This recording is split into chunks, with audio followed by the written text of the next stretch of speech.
Hello, everyone. I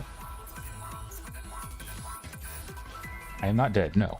I have been alive. You probably would have seen my stuff if you look in my community tab, because that's where I post most of my stuff now. I just don't really have anything to upload, and YouTube is going to further punish me because I'm such a sparse uploader anyway, and I don't have a singular topic, so YouTube has kind of announced that, oh hey, you're screwed. They've changed their algorithm to be even harsher on channels like mine, so don't really expect a lot of videos from me going forward. Anyway, I am working on a project here. Let's see. There we go.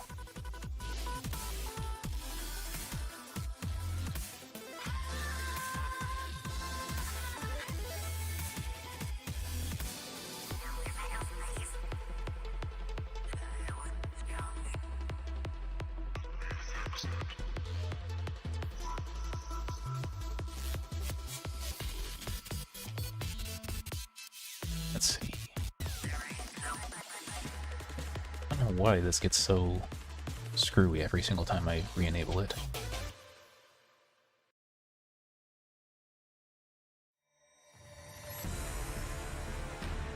Anyway, hello. Miles, to answer your question, no, I'm not drawing Curly X quote. I am drawing Curly because quote doesn't appear in the scene that I am animating. This is not me just drawing for fun. This is actually a commission project that I am working on. So what I am doing is currently set in stone by, not me. It's set in stone by the client. So in this case, it is Curly and Curly. Because they do a smorch.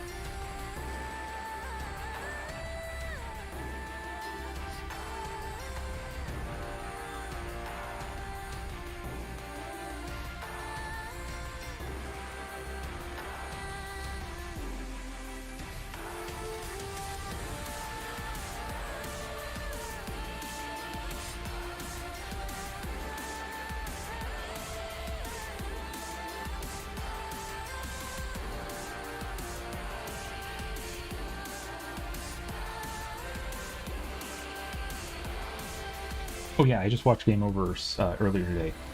I did not know that Glitch is getting sued, but Game Over's was very, very good. I will say that it did kind of feel like there was some periods of like where there should have been more audio, like maybe more background music and stuff. But very well animated. Very good.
Uh, from what I understand, they haven't ghosted people. They've like that seems more like a rumor kind of thing. There are some places and stuff when it comes to media and stuff that they have very, very strict regulations, and like them not wanting to continue doing business with a place because of those regulations isn't really the same as them playing a show from a theater.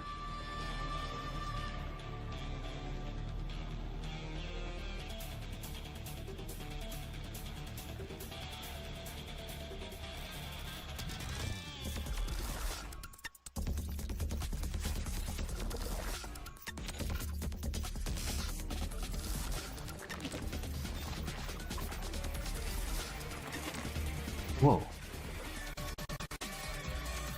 Welcome to the street.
Yes, Game Overs was very good.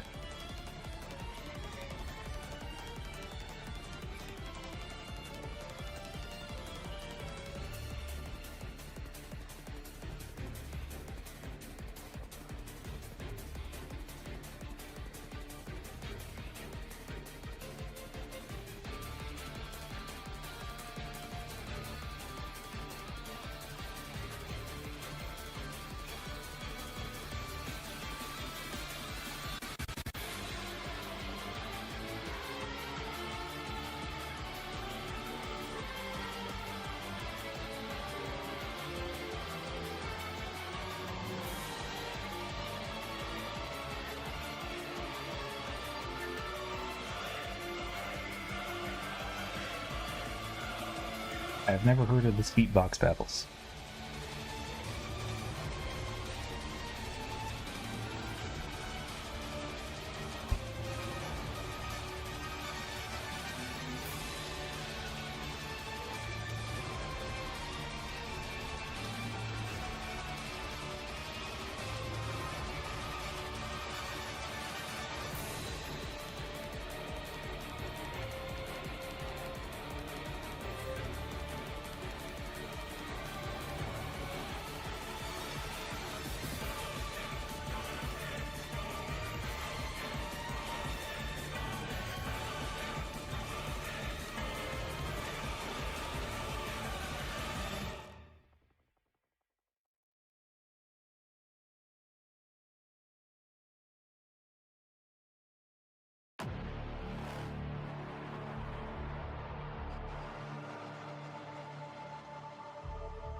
As the pressure builds, I push back,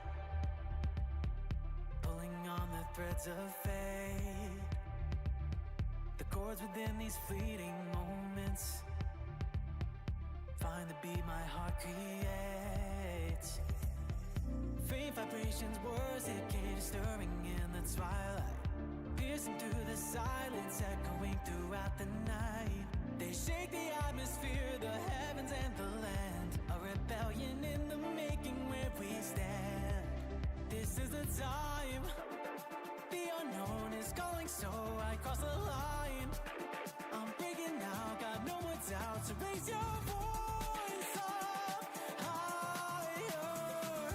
I'm crashing through the silence, I'm calling with the rising tide.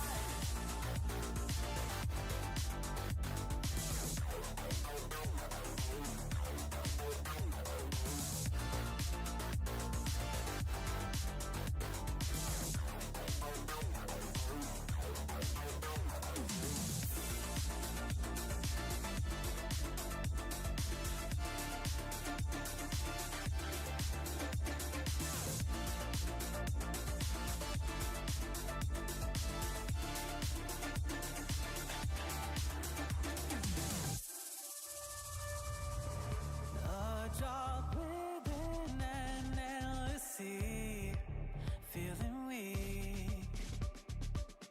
Under the shelter of the stars, I go on. Faint vibrations, words decay, stirring in the twilight, piercing through the silence, echoing throughout the night. They shake the atmosphere, the heavens and the land. A rebellion in the making where we stand. It's time to wake. Just gonna cheat and do the whole mitten hands. I think it'll actually work better to do that. More cheaty.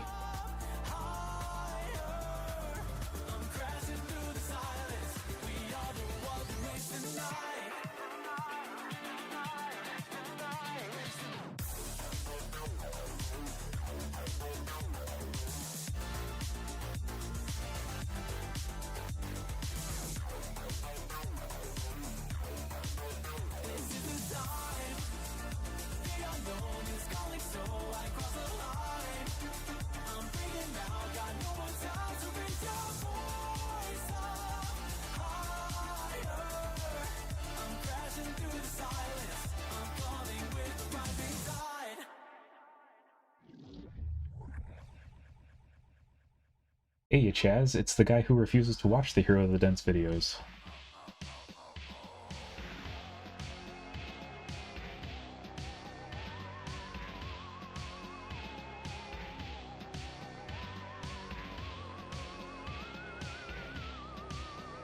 I want to remind you that you are not owed anything from a creator, unless you pay them.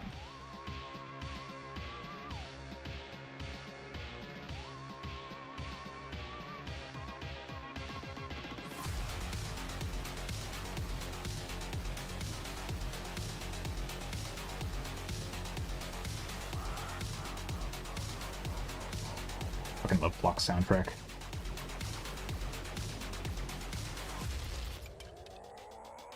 As a reminder, this is not a project of my own. This is me working for a project in collaboration with somebody else.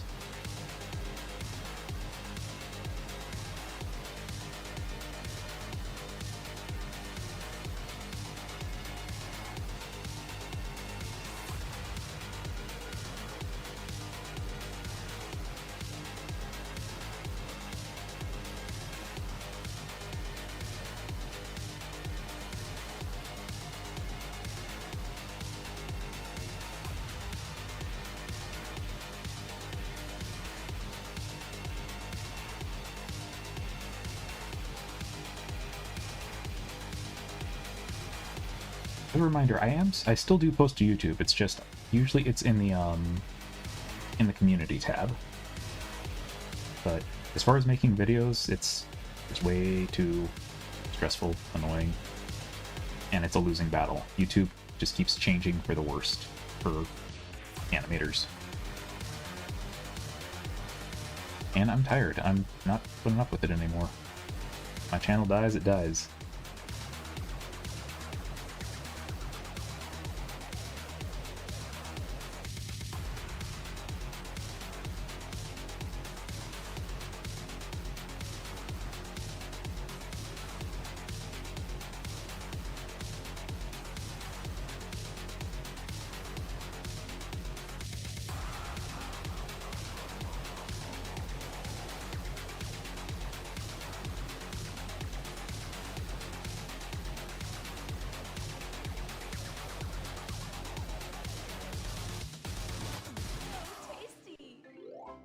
Woe, the 42 be upon ye.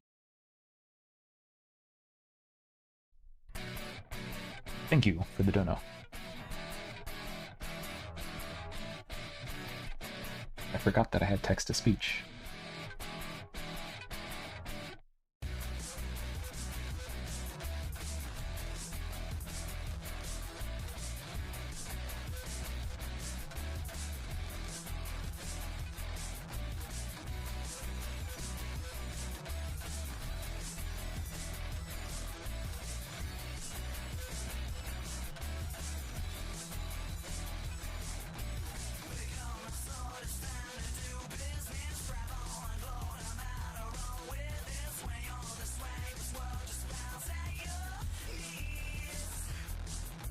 Yes, I have used Toon Boom since 2017, actually.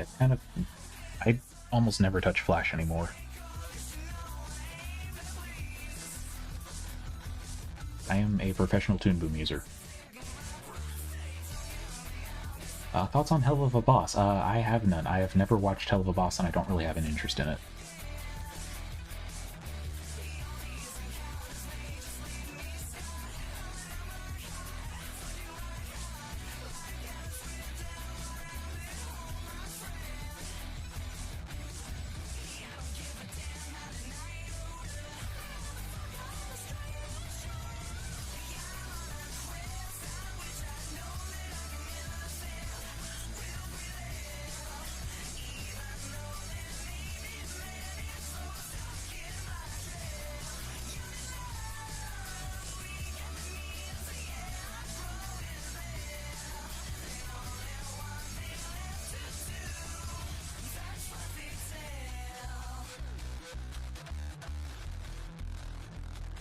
Thank you.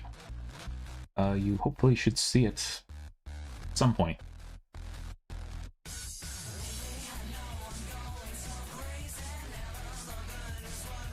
And no, this is not Curly Brace hacked.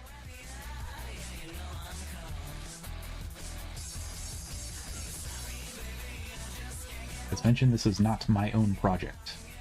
It's just my part in it. Not exactly a secret what it is, but it is somewhat a surprise for those who don't know.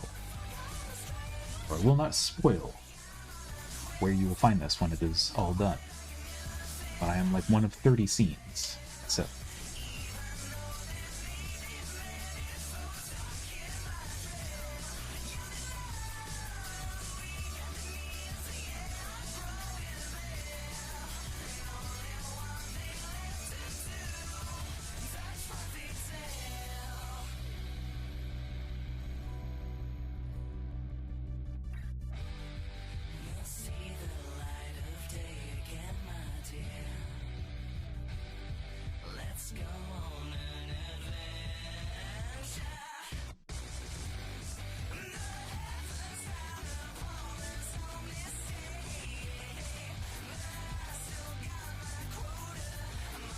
There are some tutorials and stuff that I want to make for Toon Boom, potentially. But, like, truth be told, as I was saying earlier, YouTube is kind of like... I don't think there's really much of a point for me, because it's not like it's going to be seen by anybody anyway. Because overall, YouTube is just further doubling down on regular uploads, as well as singular topic focus. Regular uploads I do not meet. I am not going to pretend that I meet them. I am not going to pretend that I've ever met them. Singular topic I also do not meet. I have covered things like animations, tutorials, as well as like D&D and tabletop stuff and Pathfinder stuff, and it's like I don't want to like focus on just one thing. I like doing multiple things, but YouTube doesn't like that I like that.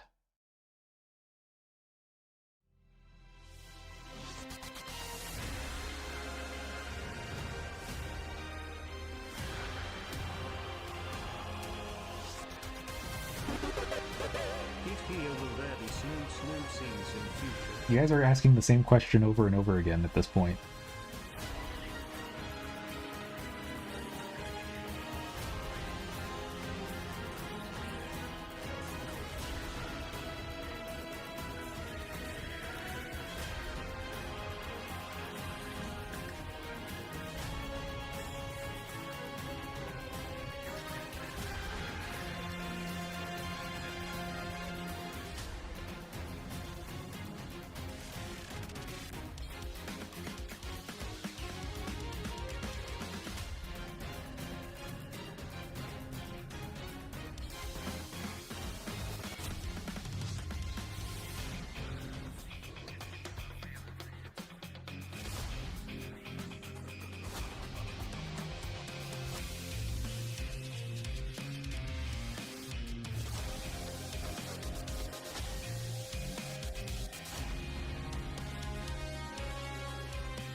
feel like that one meme where it's like the character that has the overly large ass, and they're just bending over. And they're kind of showing everything, and they're just saying, "Stop thinking about sex."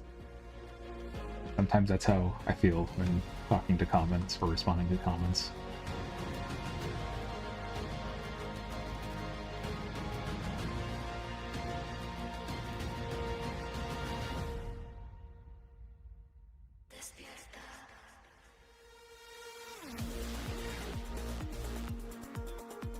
Do I find drawing and animating relaxing? I used to find it more relaxing.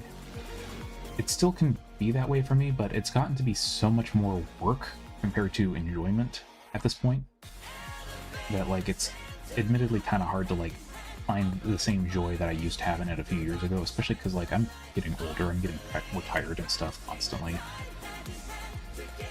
Not an enviable position.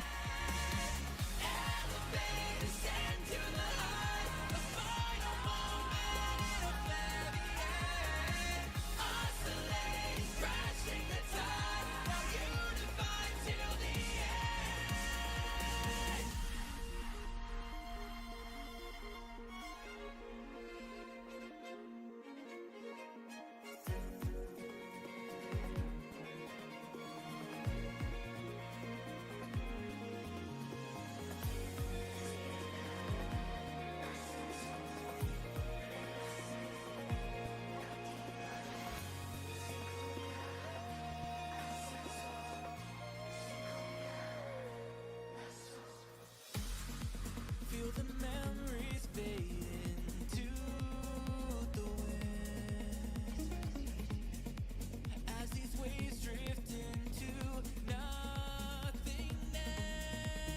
How could mortal wisdom lift you up? Eventually I do want to do another makeshift plushie. I just don't know which one. I can probably be next if I do one. The other hard part is figuring out how to market it. And I was talking a bit before last stream and stuff, but like the other difficulty is Bit is technically a not safe for work character, so there might be some issues with getting Makeshift to be on board with that.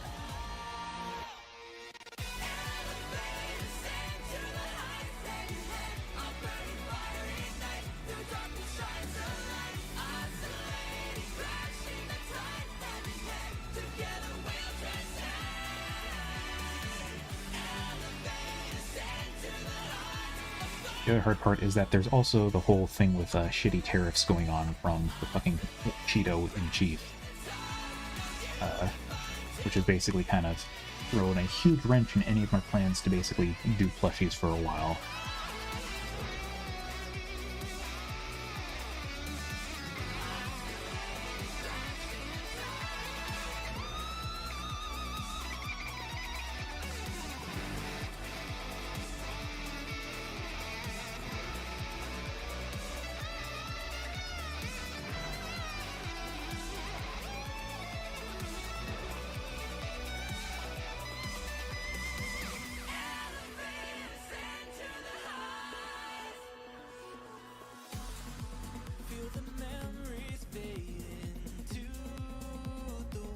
I fucking love this song.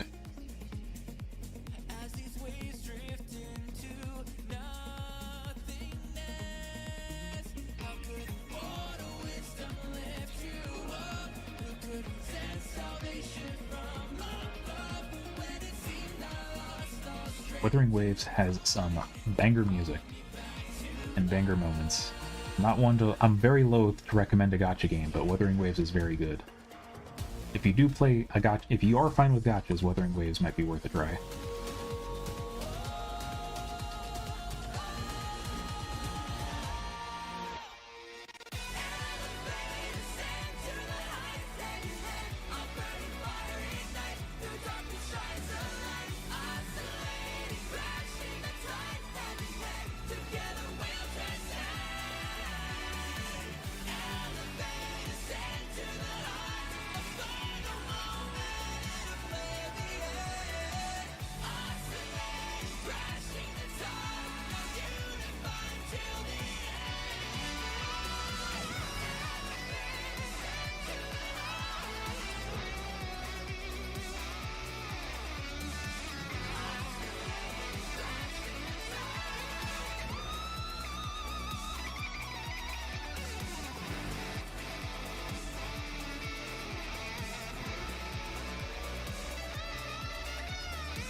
yeah, it's like if I do plushies, I want them to be affordable. I don't want people to have to spend like $70 to get a plushie. It's frustrating. There's already like shipping issues with the last ones and stuff where it's like, oh hey, yeah, it's a $30 plushie. By the way, the shipping is also $40 or something, which is crazy for some people.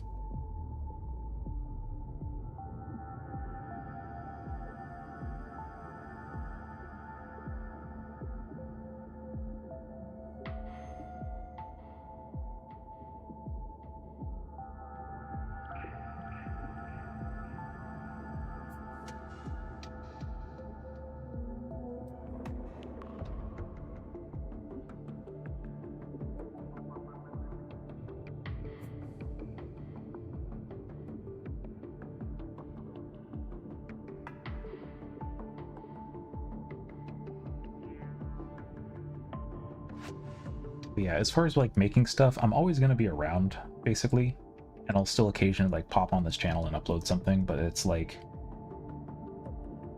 I'm just not going to really be doing any like long-term or major projects here probably.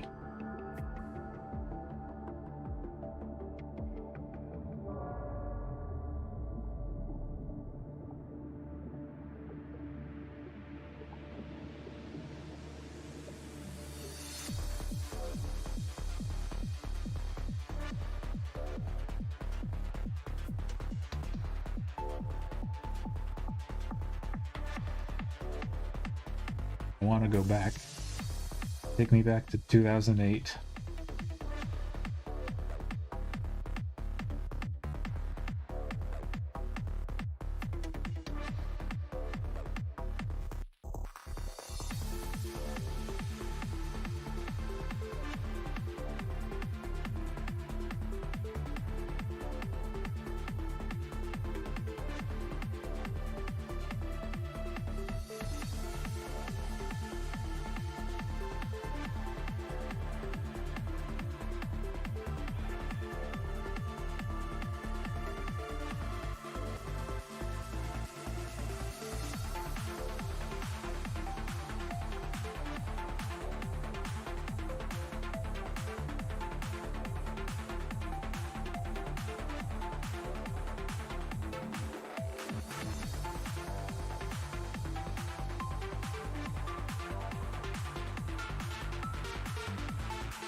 Some stuff Flash or Toon Boom offers that Flash doesn't.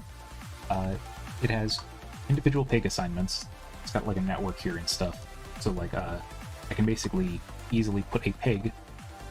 Like in Flash, the motion data is actually tied to the individual keyframe, whereas in Toon Boom you can separate them. So you can have a single piece of art, have that play out however you want using different drawing frames, and then you can have a pig that is controlling the motion that is completely separate from that. So demarrying it is very useful and stuff. In Flash, one thing you could do to get something kind of like that is to nest it as a play once graphic symbol. But in Toon Boom, there's a lot more flexibility with that. Toon Boom also has what are known as deformers. So I can basically make a deformer over an object, and then I can bend it like a rope. And that's really powerful. And you can even map that to multiple objects. There is parenting as well, which is huge. Flash does have something like parenting now, but it is innate in Toon Boom. And the node network allows you to see everything that's all here. So like right here, this is the pant pig. Controls basically her entire body, but it is predominantly bound to the pants. This also then has children, like the torso, which is like right here. So if I move the pant, the torso will move with it, but I can move the torso separately. Do you like Disgaea? Yes. I haven't played it in a while.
I will be right back. I gotta quick go take care of something really quick. Give me like 2 minutes.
All right, I'm back.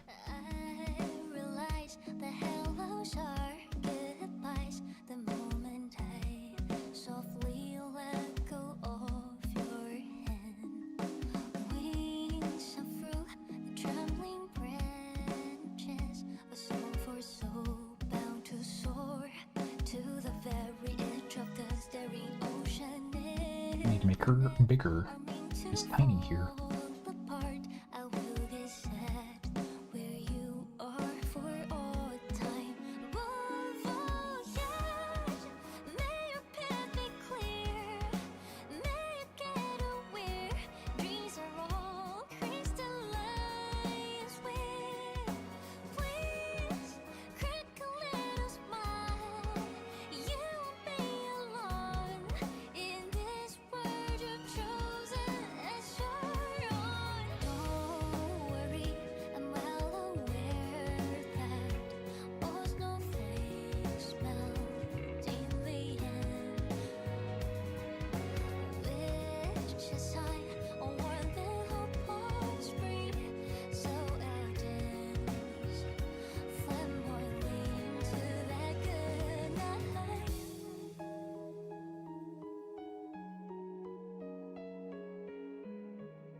Stream is glitching a little bit. In what way?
Hello there.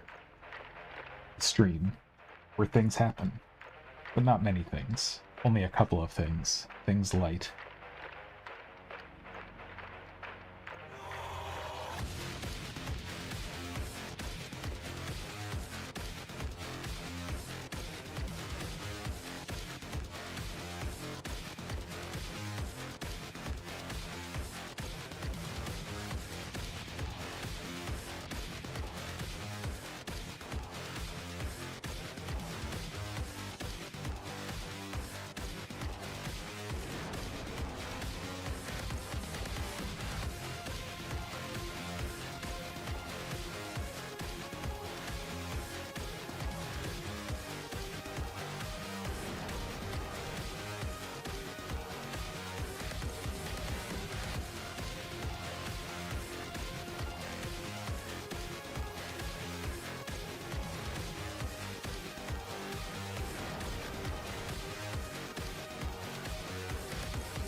Huge ass mittens.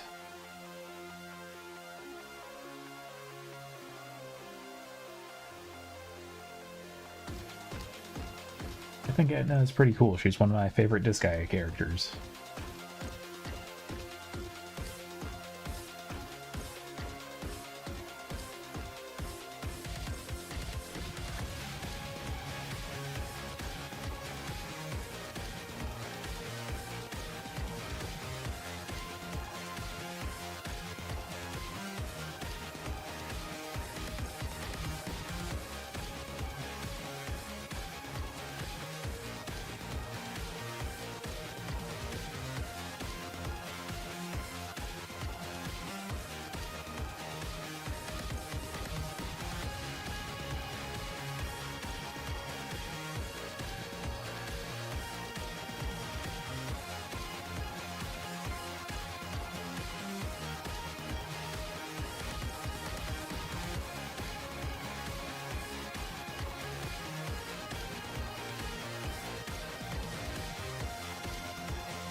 Also, this cover of War is so good.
Hello from North America,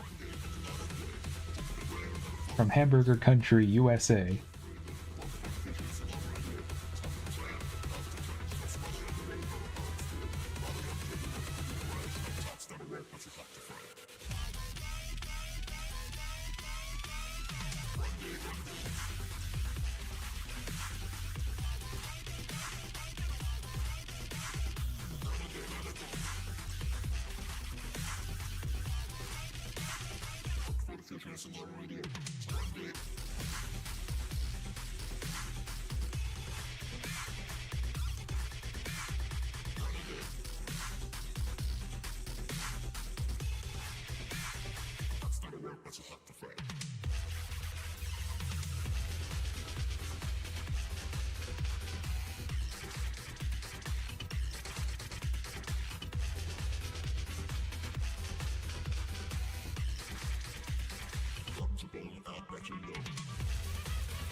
Hello and welcome to the stream.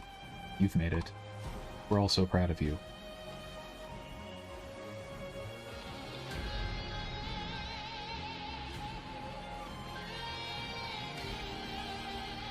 If I could just figure...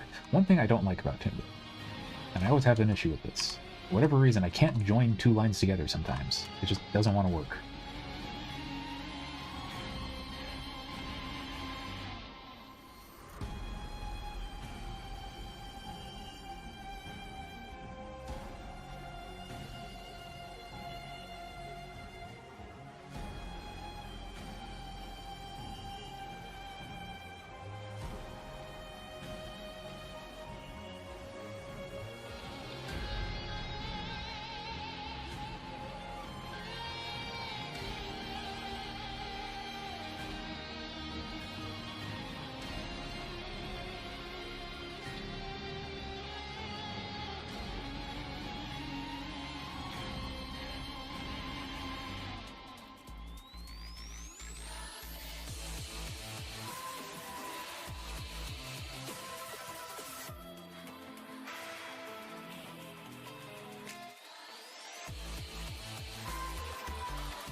need to draw a quick motion chart.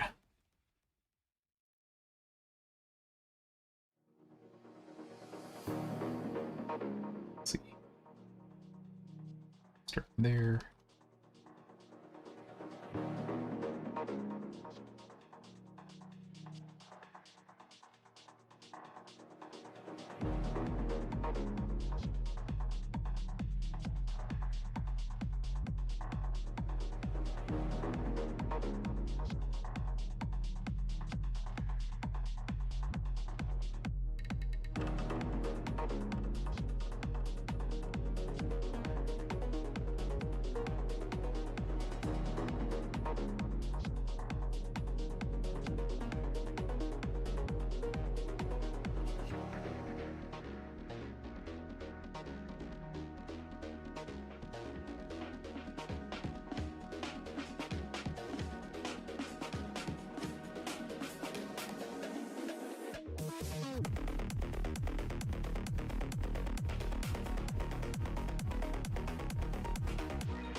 This is stream number 2, so probably going to be about 6 hours, maybe. Need to adjust the timing still and do the background stuff.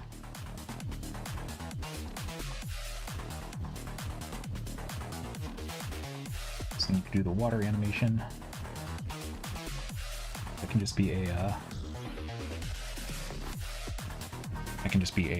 frame-by-frame sequence. Let's see.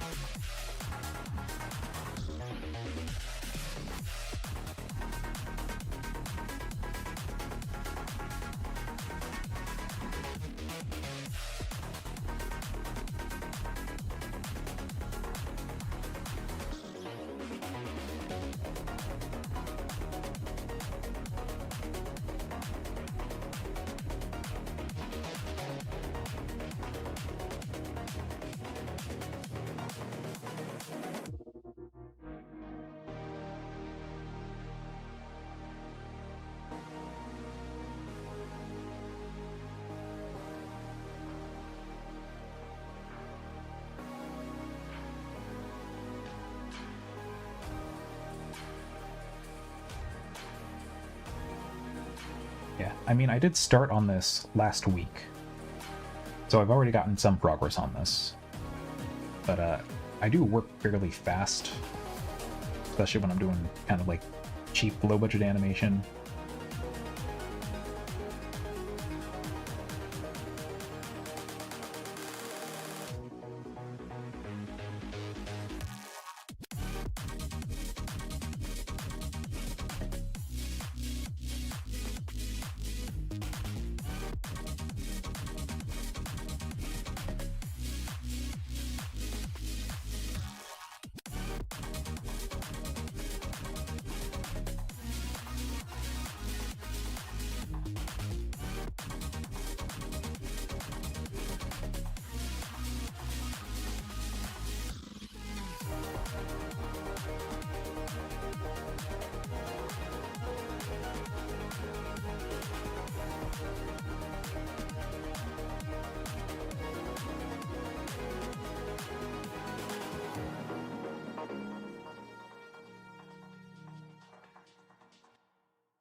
Figure out what color to use for the water.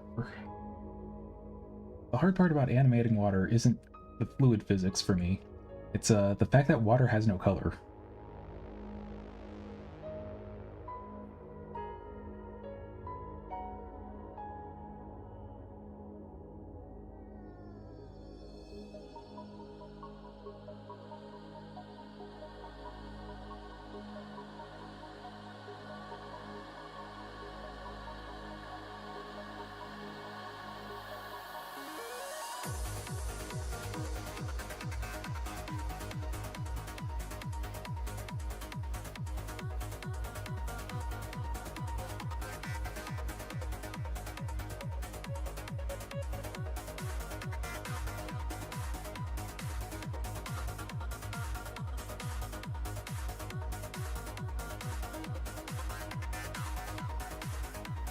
So, I'm going to do one thing here. I've actually bound this to a hotkey, but there is something that Toon Boom can actually do that is basically like Flash's shape keys, complete with the inaccuracies and problems that shape keys have, but a little bit less wily and prone to breaking, I guess. But yeah, I basically just bound it to Alt-M, and it basically just does the transformation for me. You have to specify a starting frame that you want, and a subsequent frame, and you'll get transform like shit, like this.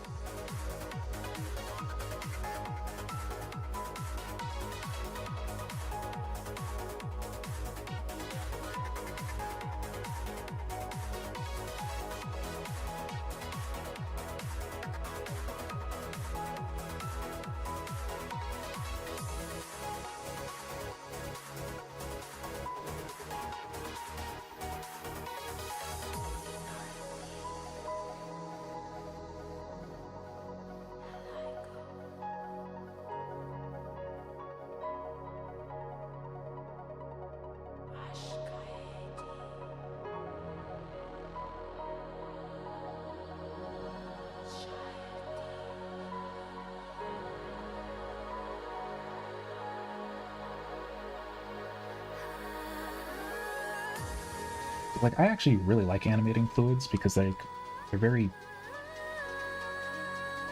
simple, yes. Or like they always follow a very predictable pattern and stuff.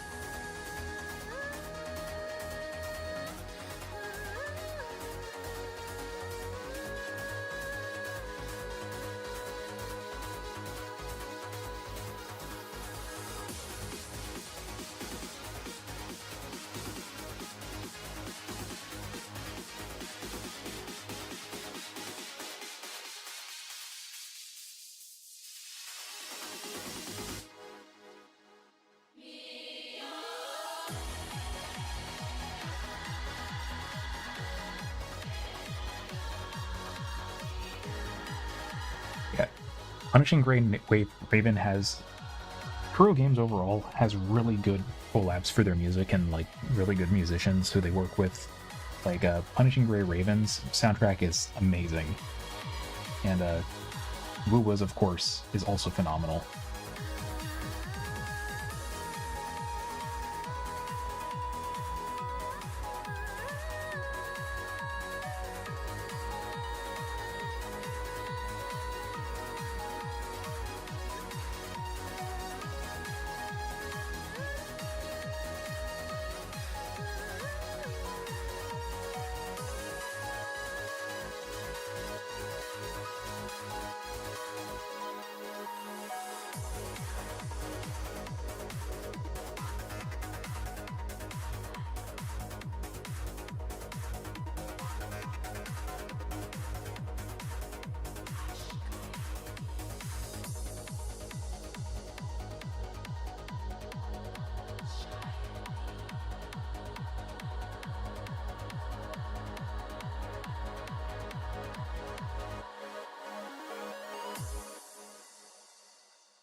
start looking at the timing here. I think there's one more scene I want to do, or one more shot. I want to do this shot just because it's a Lost reference.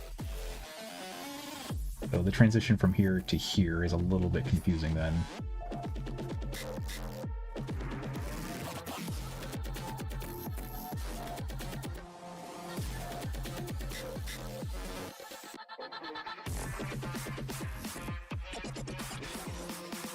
That.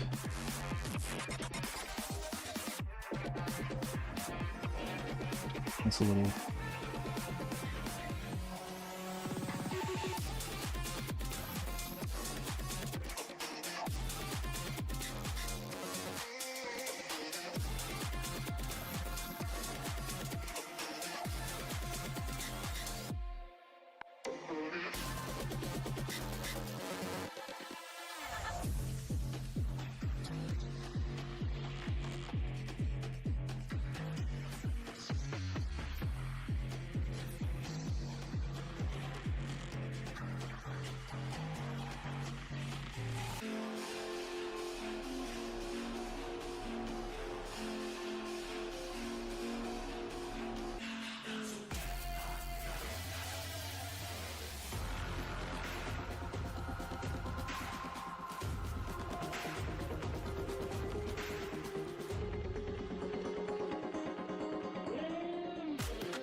This song particularly was probably my absolute favorite, the Reactoress theme we just played.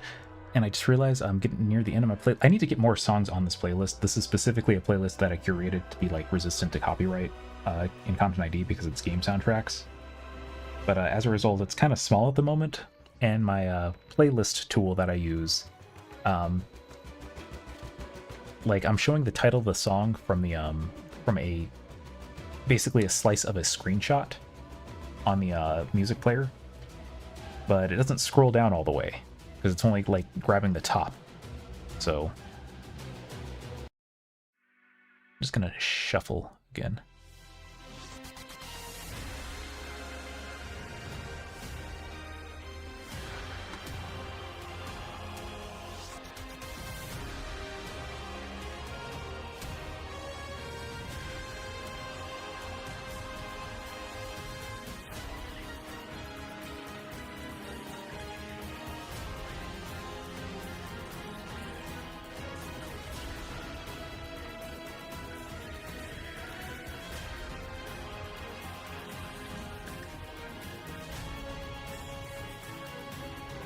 It needs to be fairly long.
Nice.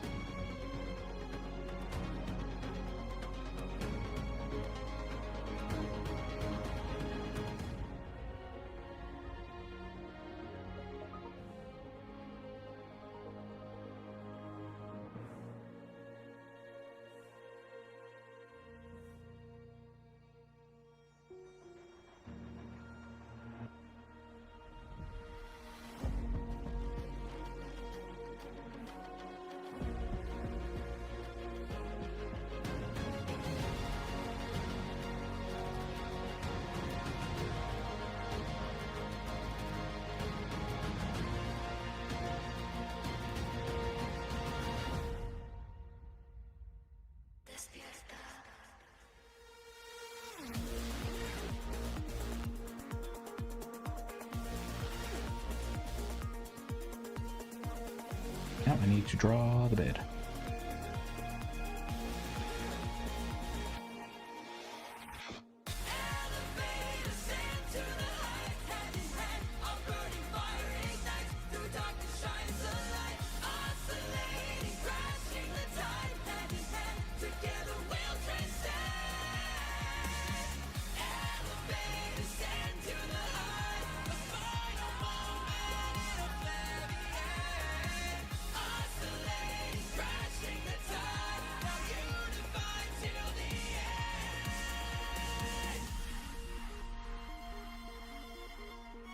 So the bed has an interesting shape.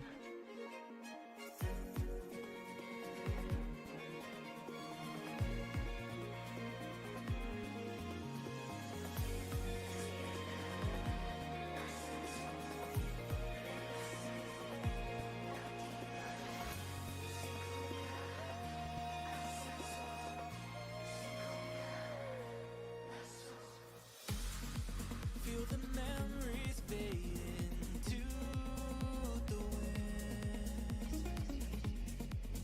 as these waves drift into nothingness.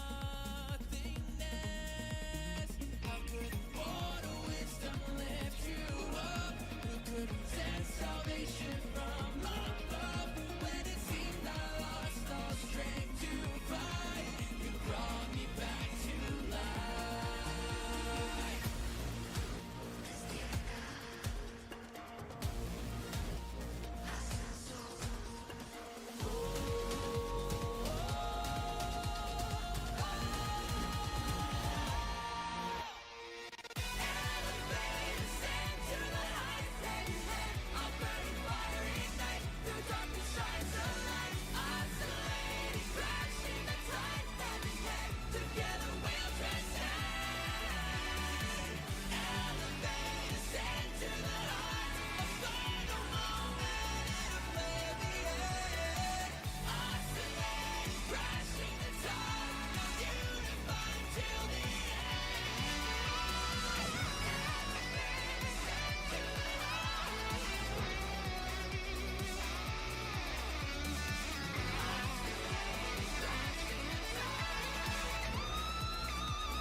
Lua has such good music.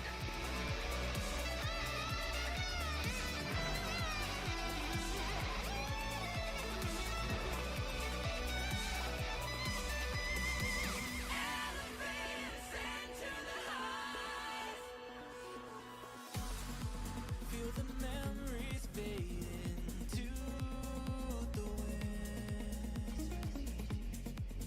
as these waves drift into nothingness.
the pressure builds, I push back, pulling on the threads of fate. The chords within these fleeting moments find the beat my heart creates. Faint vibrations, words that keep stirring in the twilight, piercing through the silence, echoing throughout the night. They shake the atmosphere, the heavens and the land, a rebellion in the making where we stand. This is the time, the unknown is calling, so I cross the line. I'm breaking now, got no more doubt, so raise your voice up higher. I'm crashing through the silence, I'm coming with the rising tide.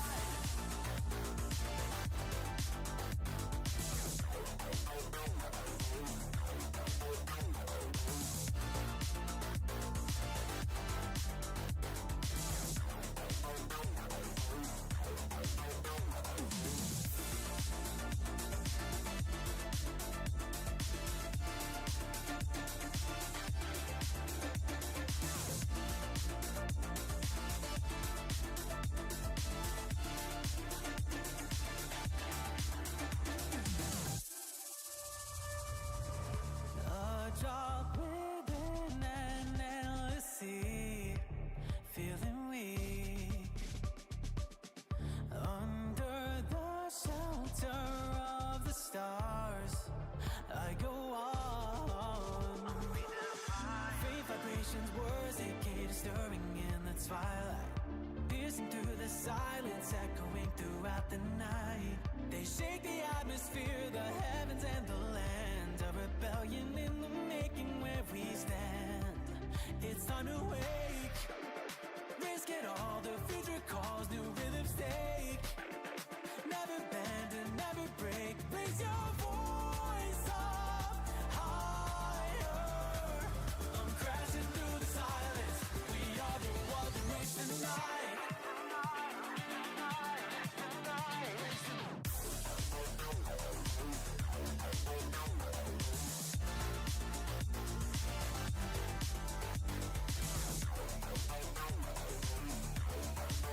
This is the time, the unknown is calling, so I cross the line.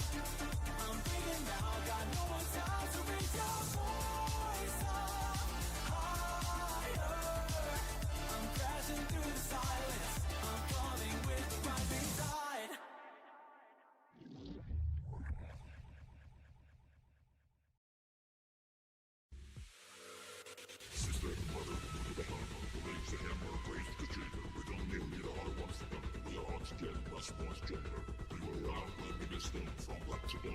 Hello. I'm gonna be right back. Bio really quick.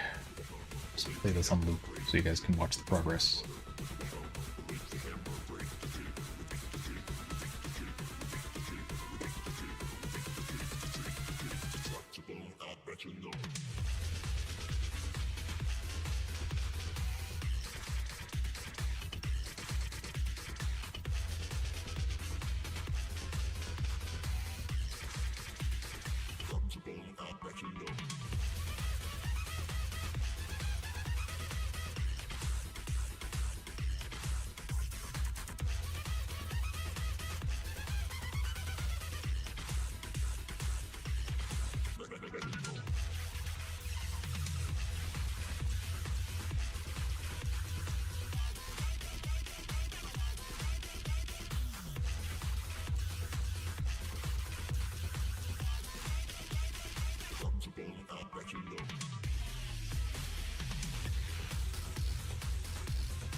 Okay, I'm back again.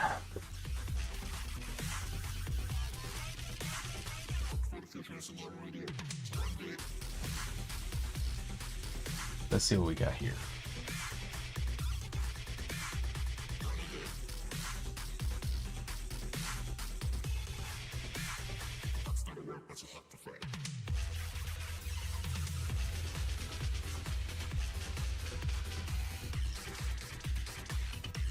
Let's move the bed. Well, actually, let's just do this. Take a peg there. Connect this to both groups for character animation. As well as probably the extra water effects.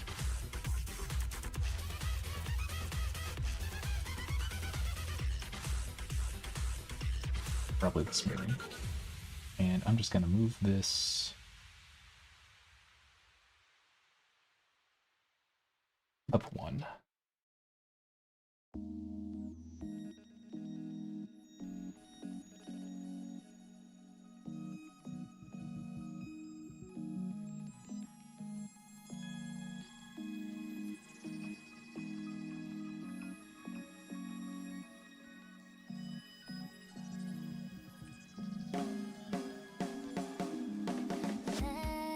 Snowflake was fell on my nose.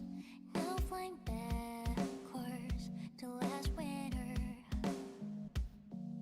I realize the hellos are goodbyes. The moment I softly let go of your hand, wings up through the trembling branches. A song for soul bound to soar to the very edge of the staring ocean. Even if are meant to fall apart, I will get sad where you are for all time. Bon voyage, may your path be clear, may you get aware. Dreams are all crystallized with. Please crack a little smile. You won't be alone in this world. Thank you, I'm glad you like the skins. I want to make more eventually, but kind of been falling out of the game again. It's been very hard to get friends to play with.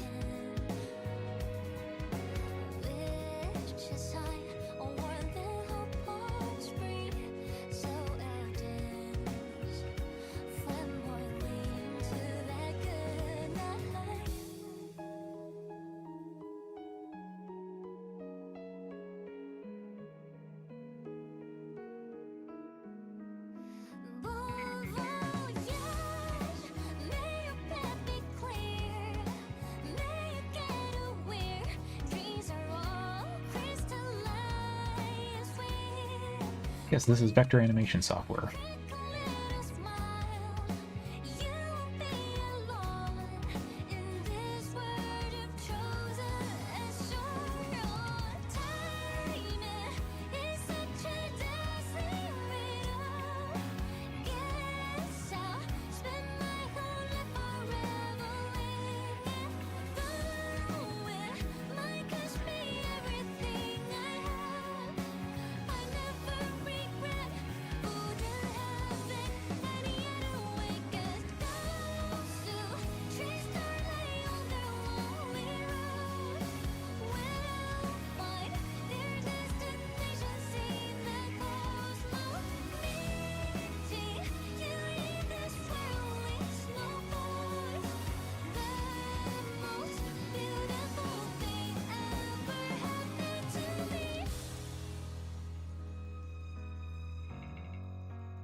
Cave Story. It is a small platformer game, and it was one of the games that kind of revolutionized the indie title. I also just realized I don't have VitoTube running. Hang on a second. I'm gonna fire that up. Hello. There. Now I should be appearing on screen in a second. Has to load. There we go. Now I'm on screen. Anyway, Cave Story. It is a very good platformer and adventure game about a robot that basically wakes up on a island. No real memories of who he is or what he was doing there, but he kind of navigates around and finds out about basically there is someone known as the Doctor on the island who is conducting experiments to turn the local population there, known as Mimigas, who are like these little bunny people, into rampaging monsters. So, Quote, the name of the robot, is basically trying to figure out what the hell is going on, how to stop the Doctor, and how to save the scientists that are on the island studying there as well.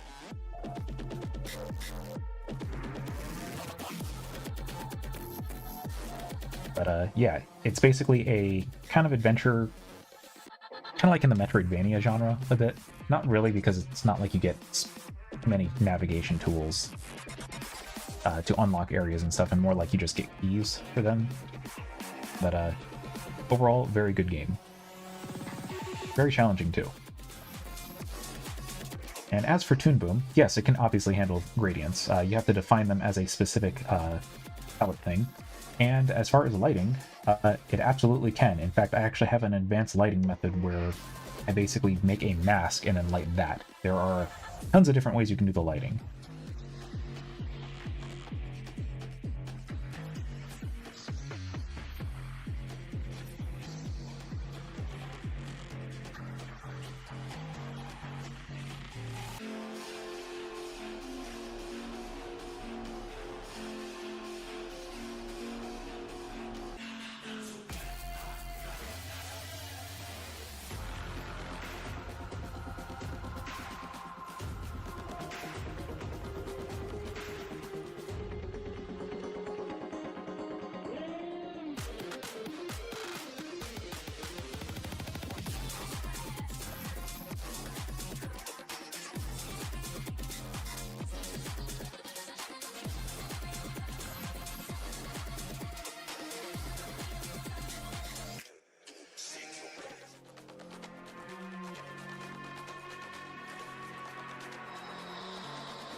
Is largely a lot of hard work, experience, and experimentation. I got to where I'm at because I worked with the program a lot, practiced with it.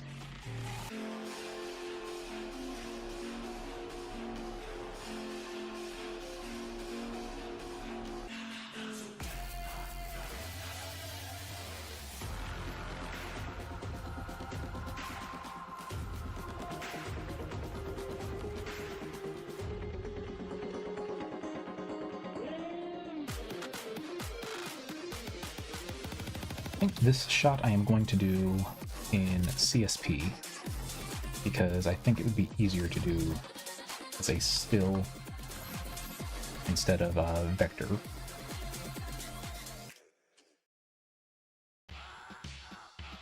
do this so I can grab my colors.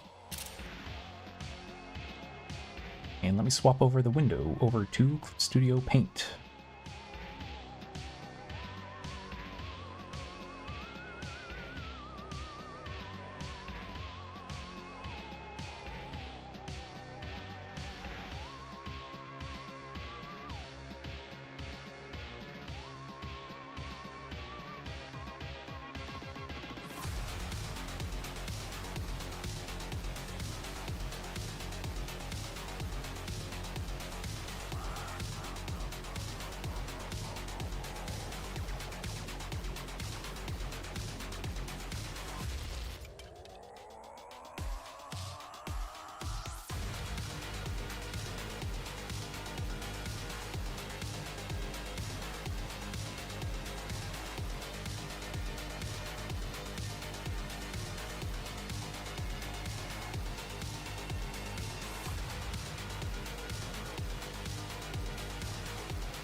Unfortunately, I can't really reissue plushies and stuff. I can make a new version though, but that would require a separate campaign. And the problem is doing another campaign, it's not like it's a store where you can just buy stuff with makeshift. It is a limited time thing. So if you don't hit the minimum threshold to actually produce like plushies and stuff, it just doesn't get made. So the hard part is making sure that there is enough demand for a rerun of a plushie.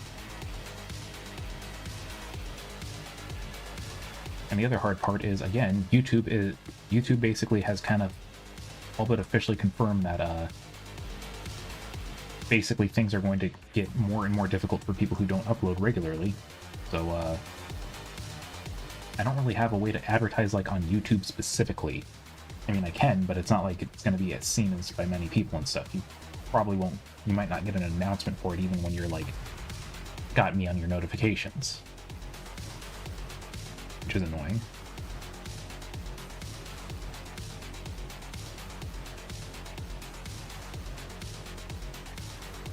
But when I do another plushie, it's probably going... I might do Bit next.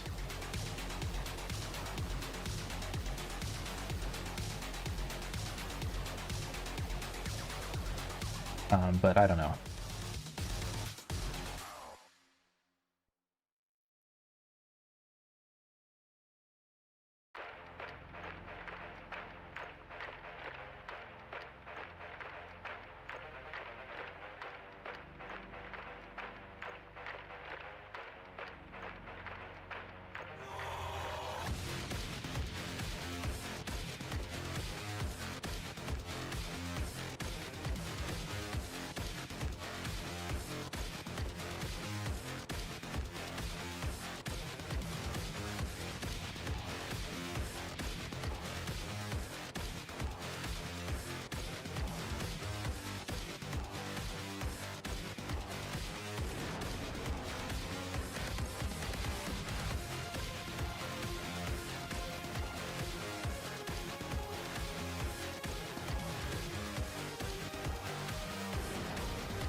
Goodbye.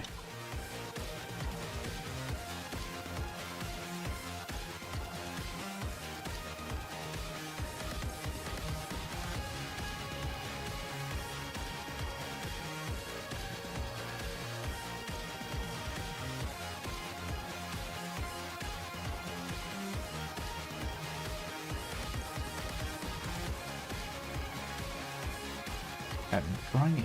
Like, as much as I like Toon, it is so much more comfortable to draw in an actual raster program. I don't know why it is. I think there's like some settings with my Toon Boom that like I need to adjust. Still, I just don't know where to start.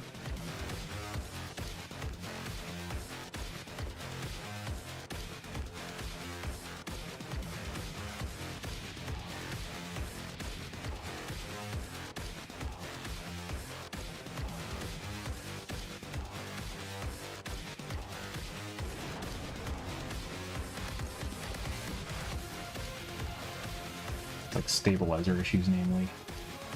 And it feels like it's a bit too spicy with it.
There's any number of problems with like it could be with like the pressure sensitivity curve, etc.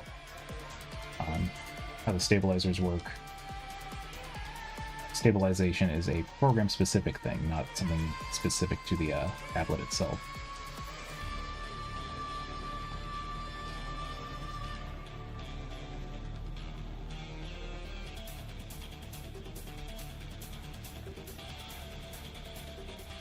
But it's been an issue that I've had for quite a while, and I haven't been able to really get to the bottom of it, even after fiddling with the settings quite a bit. So I could take another look and see if maybe that this time will be different. Not that I'm holding my breath.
And being very careful to position the water stains in a position that will make sure it doesn't look like she's pissed her pants or anything.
No, Courtney and I broke up quite a long time ago. Not that it's anybody's business.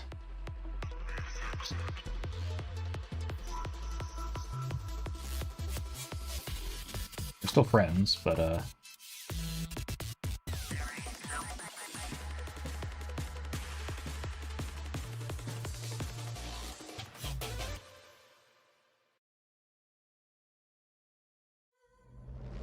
I mean, it was like years back that we broke up.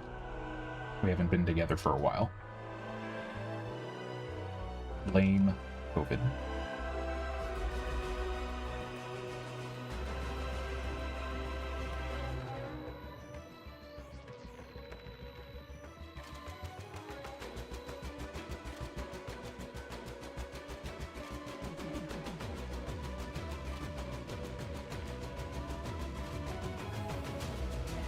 If you don't know who I am, you will, when I appear in your room at night.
This is Clip Studio Paint that I'm using right now.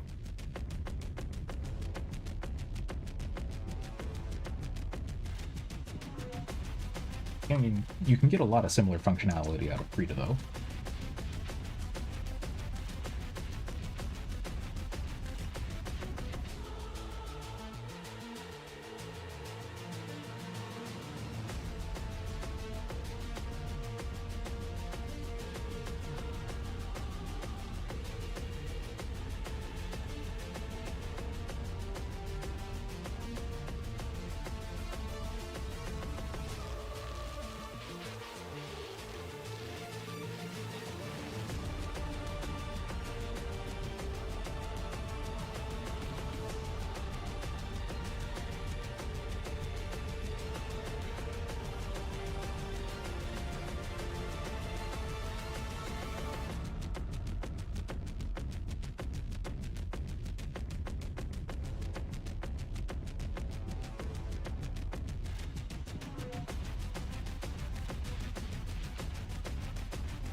To Toon Boom. Now that this is done, I can import it.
Toon Boom can export to SWF, yes.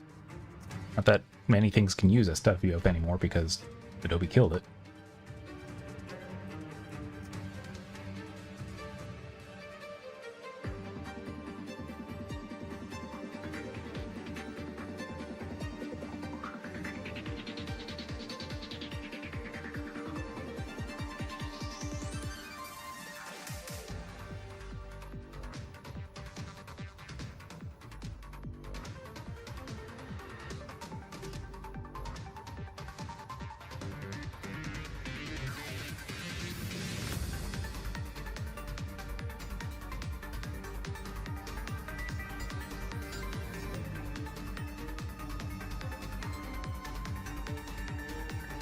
Back to Toon Boom really quick, or Clip Studio, because there's another thing I need. Need to make one of this.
And back to Toon Boom.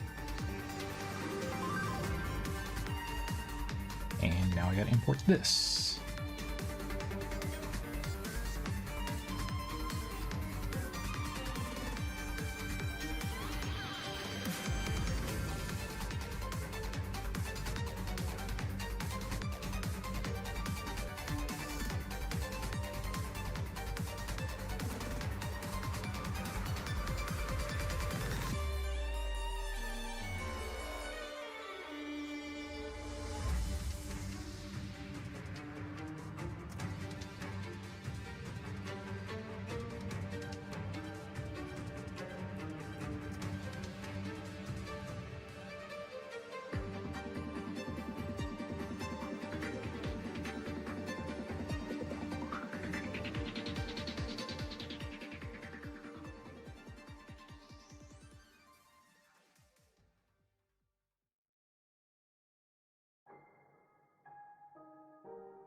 I keep moving between Clip Studio Paint and Toon Boom Harmony.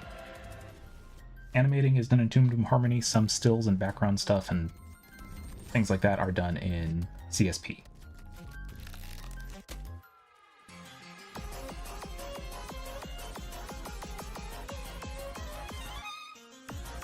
Alright, last step I have is to make the backgrounds themselves.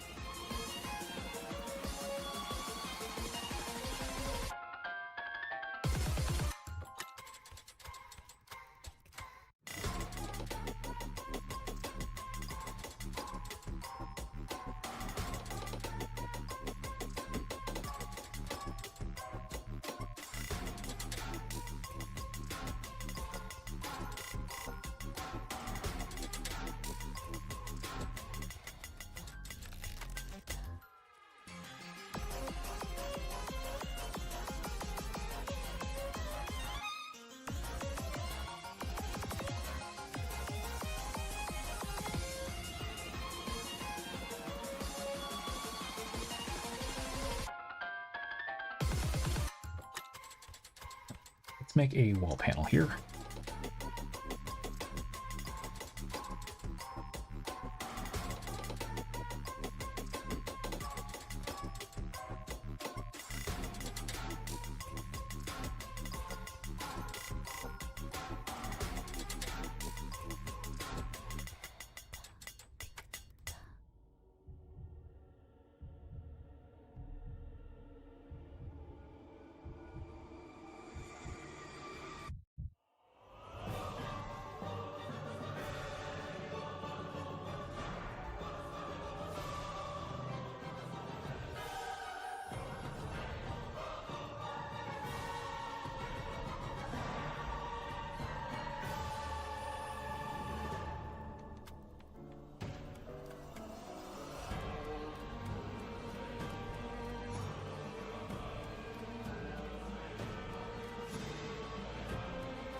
full dark because it might make the background a little bit hard to read.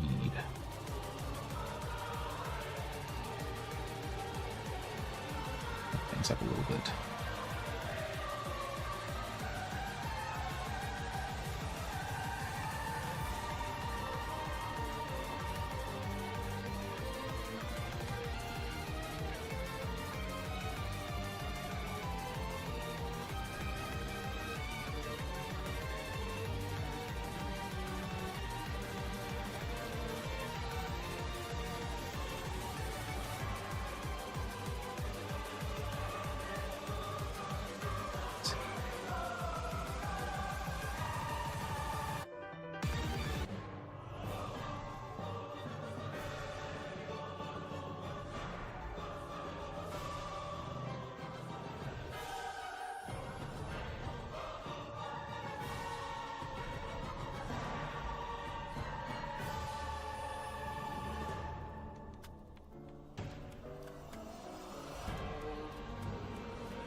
You can basically get a free version of Cave Story if you go to like cavestory.org, which is the fan site.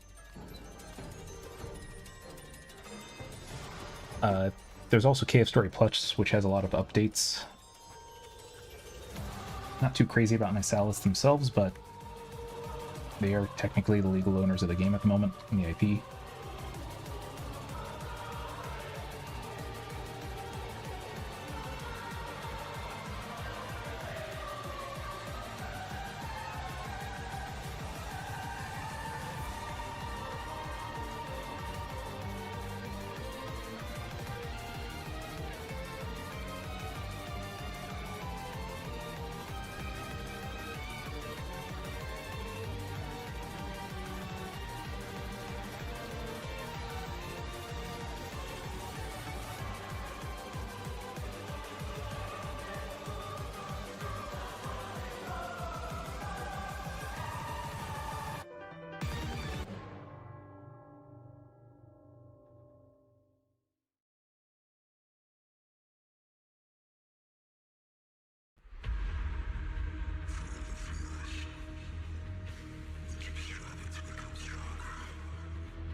slightly transparent with this layer above everything. Make box pink, that way that can apply the rosy blush effect that I want.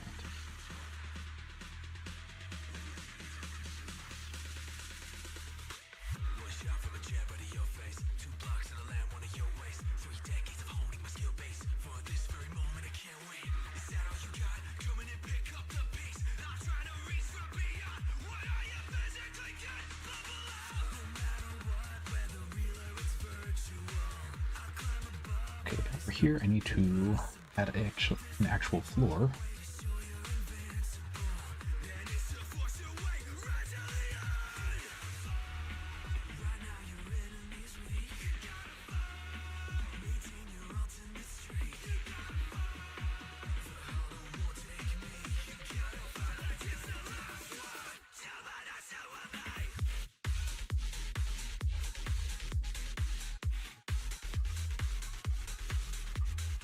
And also, I think for this sequence here,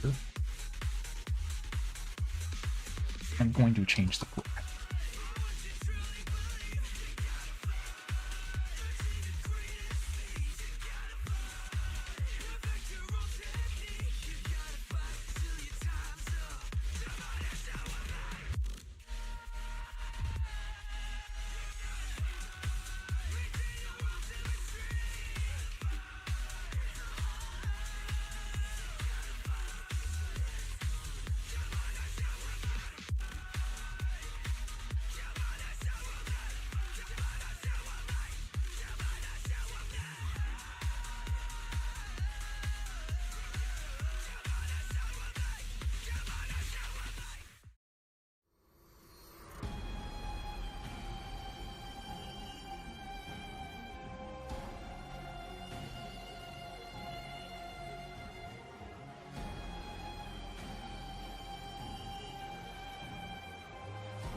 I think that actually looks good enough.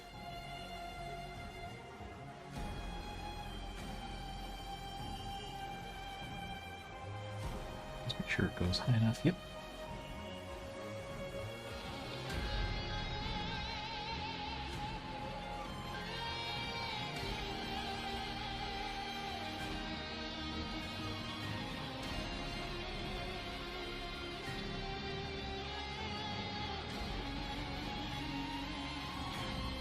Change the watercolor a little.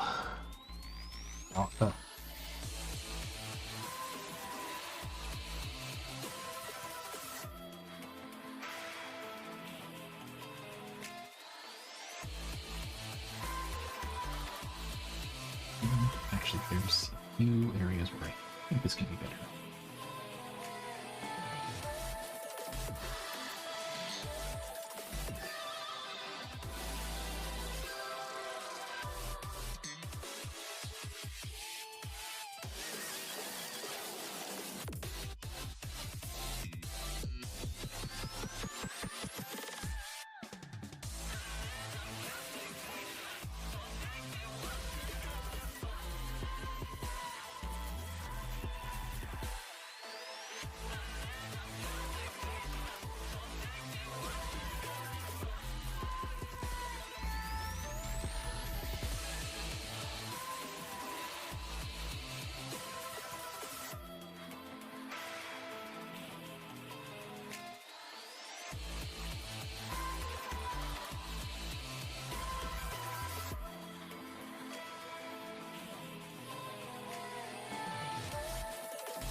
Here.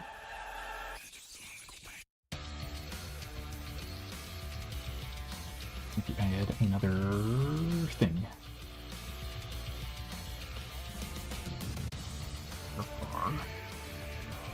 Oh, that's the problem. It's getting cut off by the background.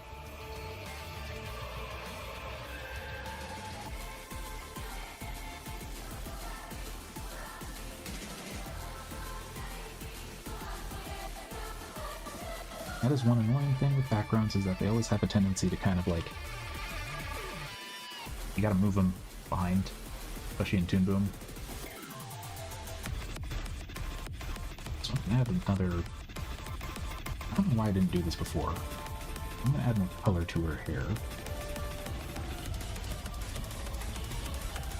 Specifically, shadows.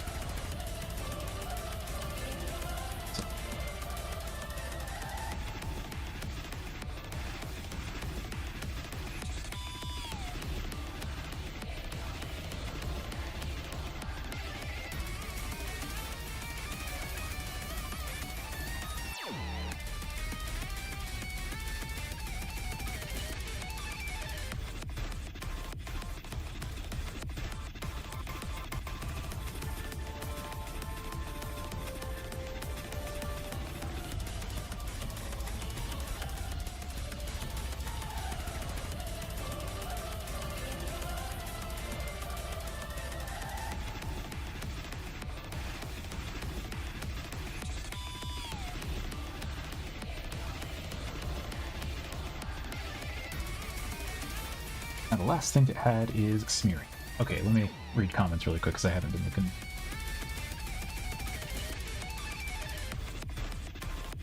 Let's see.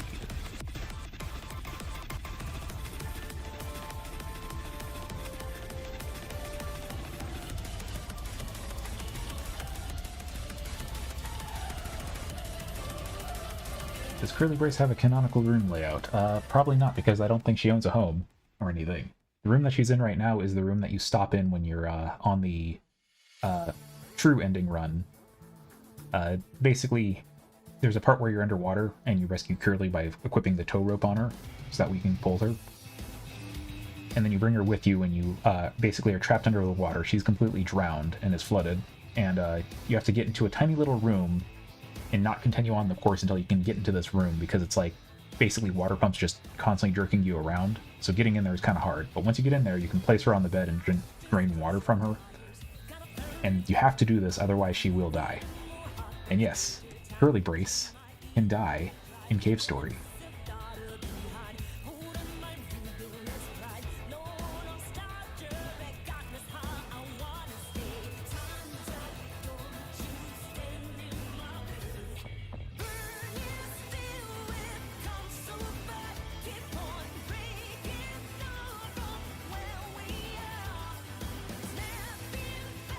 Yeah, this room is specifically the rescue Curly and drain water from her room and then get separated from her immediately after.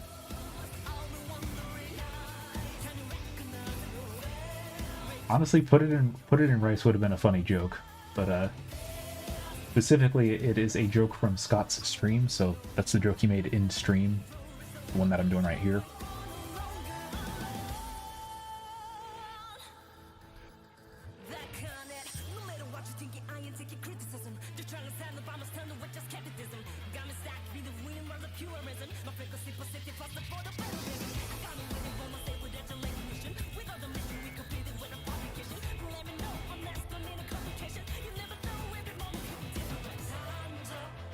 Put it in rice would have been a funny joke. Just have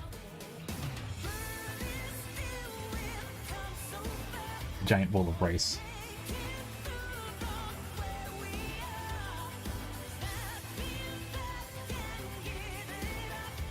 Yeah, the jetpack fake out is difficult as well, because it's like, that is a very annoying jump, so I've had to, when I was doing that, I had to restart that and retry multiple times. And yes, Scott Falco. Now the Curly kissing Curly makes sense, doesn't it?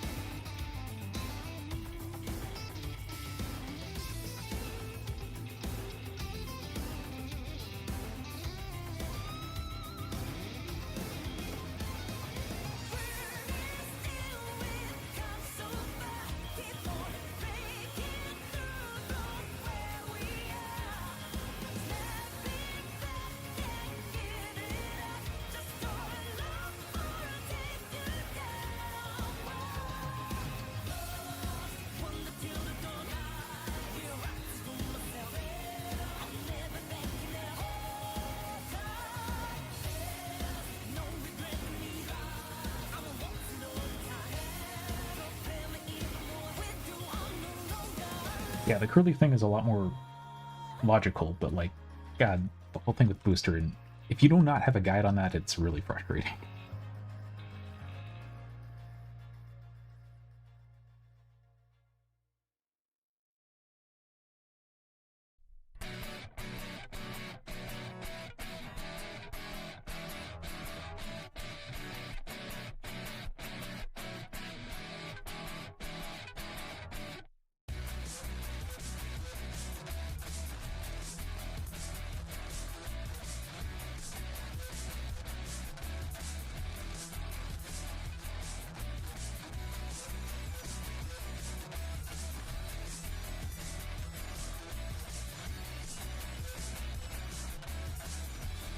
So the second window is basically to show how this works in Toon Boom.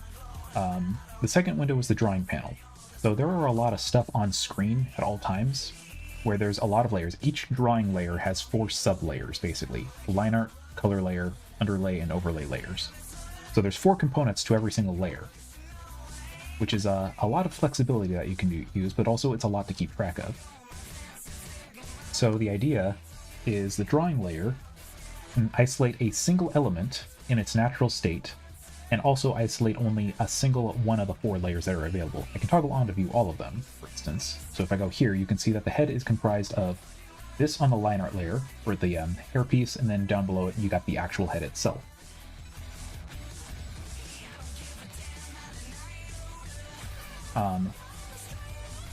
The drawing layer basically allows me to see it without any transformation. So like if I move this like this, and now her head is all warped, it's still normal over here, and I can still draw normally. It also will appear anywhere that there's a copy of this instance. This is the same head that's over here, this is just a copy of it. So if I make an edit over here, it'll appear both times. They are gay and in love.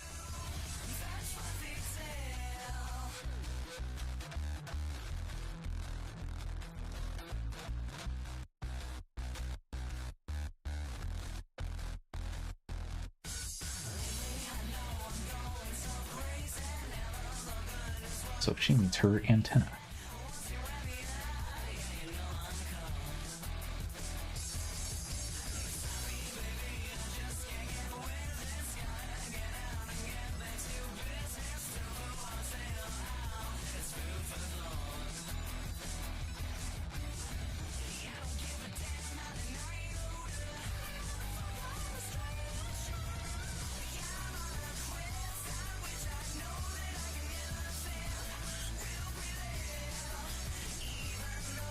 To a degree, like, one thing about a lot of animation programs you'll find is that they do kind of try to emulate a lot of traditional practices. You get this actually a lot with CSP, and CSP is where it throws people off, because when you animate a cell, and when you make a cell in CSP, it's actually treated like an actual animation cell that's put onto cellophane.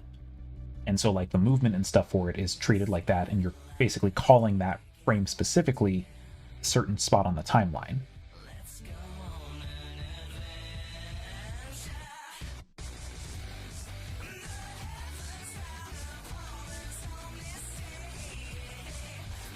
The key thing with the whole 4 layers thing is that you don't have to use all 4 layers. You can just have 1 layer per art layer, should you wish, if you want to keep it simple. Like, Toon Boom is very complicated, but you can also make it a lot simpler. Like, if you want to just use it to just have a couple of layers, each layer only has 1 element, and then you put a peg on each of those layers, it'll feel exactly like Flash. It just can do a lot of other things that Flash can't do. Anyway, that was I previewed basically the drawing window. There's also the node view. And to describe how this works, this is the node network. Anything that's a light blue is a group, anything that's normal blue is usually a drawing layer, and anything that is green is usually a transformation process. So like, think of this as like image data, think of this as like just a group, you can go inside and see everything else, and everything that's green is a motion data of some kind. In this case, these are all pegs. You can see that there is a hierarchy. If I go to this one, for instance, the pant peg controls everything here because it is parented, because the torso is parented to it. The torso likewise will follow the movement of the pant, but the torso will not influence the movement of the pant. And that's how like rigs and stuff are made. The head peg can move by itself, but it is influenced by the torso. And this is a node network that just shows the hierarchy of it. This isn't 100% necessary, however, it does make it very useful to be like, oh hey, I need the shirt to be up a layer more, so I'll just slide this over, and now you can see it clips over her titties. So you can move things around a lot easier. Composites are basically just a single, like, flat group where everything kind of all compiles into a single physical layer, not like a drawing layer.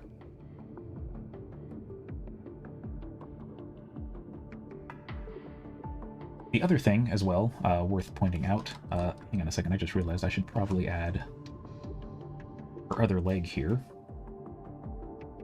Let's just make this more dark. The other thing that I also feel the need to point out is that the color palette. The color palette is a referenced one, meaning that it's basically stored and reused. So, for instance, if I go over here, this is the color I was using for the skin. If I change this color, it's going to change anywhere I have used this color on the timeline. See, now she's like bright green, she's an alien, she's now curly Gleepo.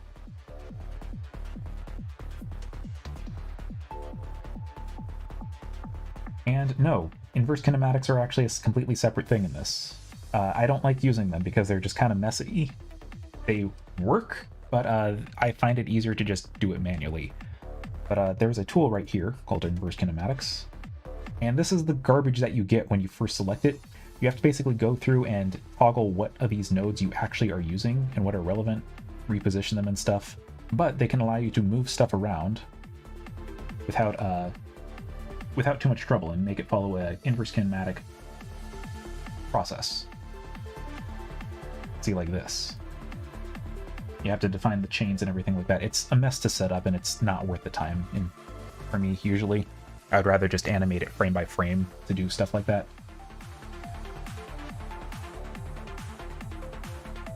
But inverse kinematics are actually completely different from the node network. The node network is more of like a compositing thing. Toon Boom has, or not Toon Boom, but like Blender, for instance, has a similar thing for getting data for like applying materials and stuff, as well as like applying some booleans and things like that, and as well as like certain modifiers. Think of it more like that, where basically you take an input and then you apply it, or you have an input, you can apply something to the input and you get a different output. So like right here, this leg, if this didn't have the peg, the leg would be elsewhere, or potentially elsewhere. There is no leg here, so it doesn't actually go anywhere. Like here, if I just detach the pant is now no longer bound to ever anything, so it'll go where it won't follow the movement of anything else. But as soon as the pant is applied here, it transforms the pant drawing and moves it into the same position as the pant peg is located. That's the most simple explanation for this kind of thing.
Wow, what is with its timing? Holy shit, this is bad.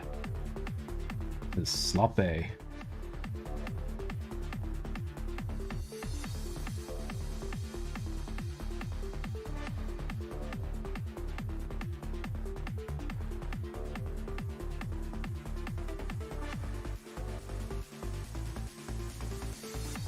Better.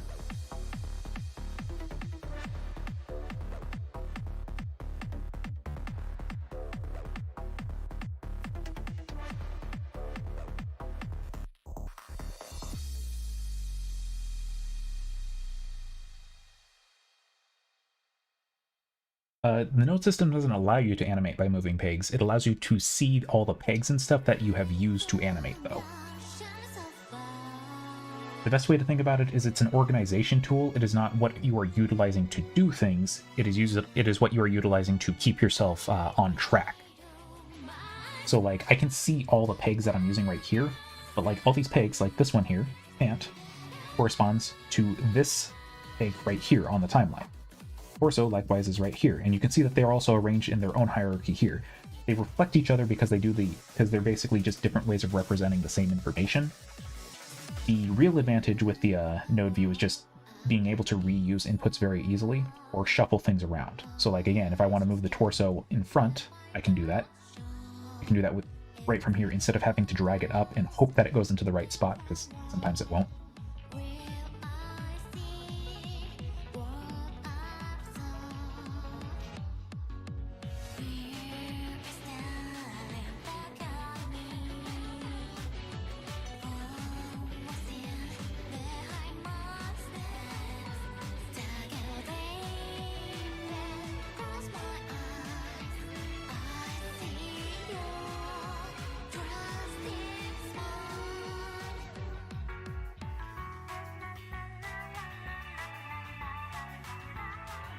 Let me make it look wetter. Is it wet or creepy?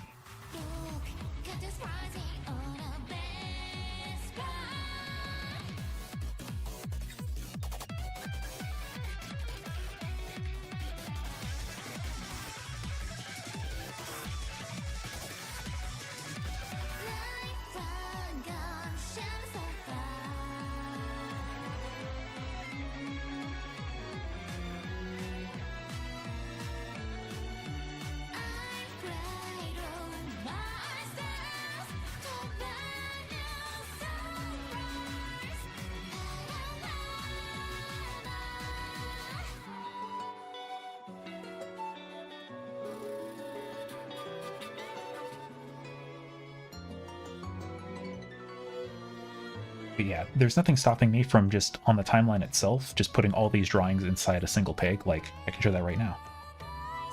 Say I have test 1, test 2, and Blippo.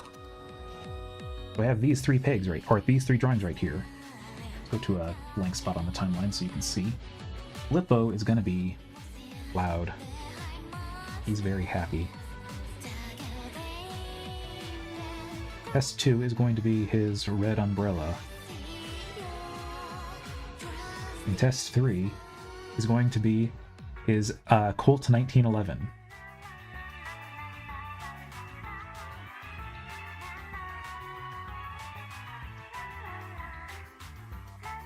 This is an ugly looking Colt, but it'll do.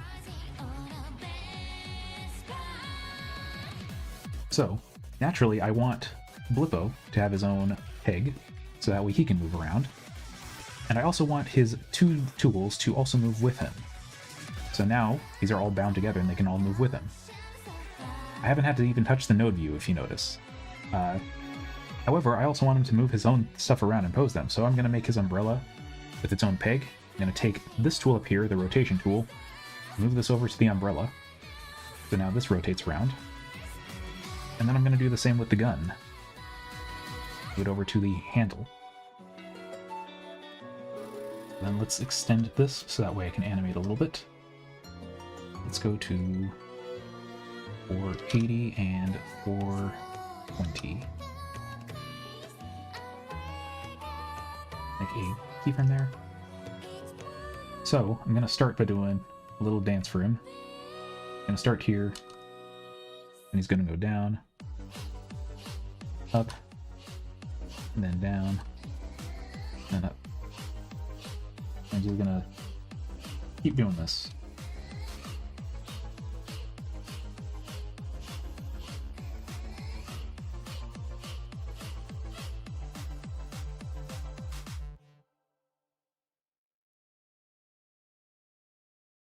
And all the while he's dancing and vibing, his gun is randomly going to shoot. So the gun, the real advantage of doing the node stuff is, and having separate pegs is that it's very easy to do sub animation. In Flash, I would actually have to go in and make this a nest, or a nested symbol, and then I would animate it inside the symbol itself and have it do this. But here, I don't have to do that. I can just have it play in its normal loop. So like, gonna go up and down, and then kind of twitch a little bit, and then bang.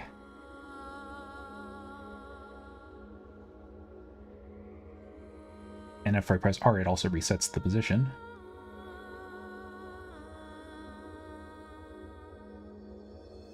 And the other advantage, well, I want the gun to fire. Instead of adding another frame for that, I'm going to click duplicate frame, and I'm going to add the muzzle flare.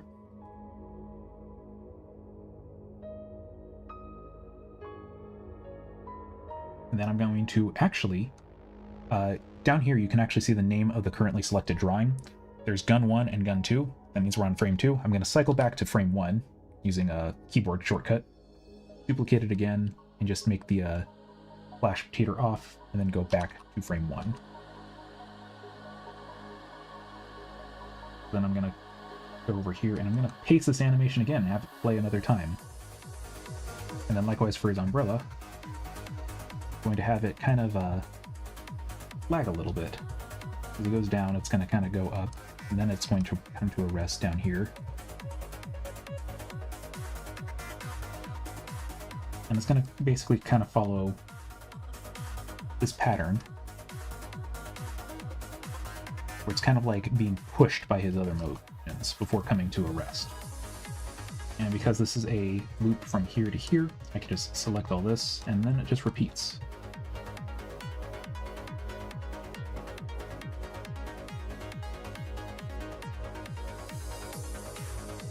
Now, behold. He's wiggling. Not the best animation ever, but it's serviceable.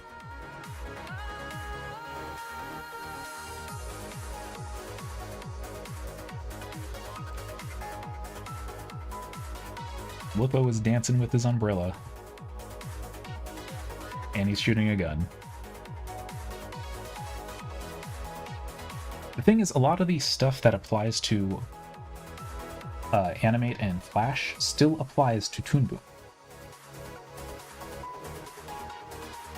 because they are just universal animation principles.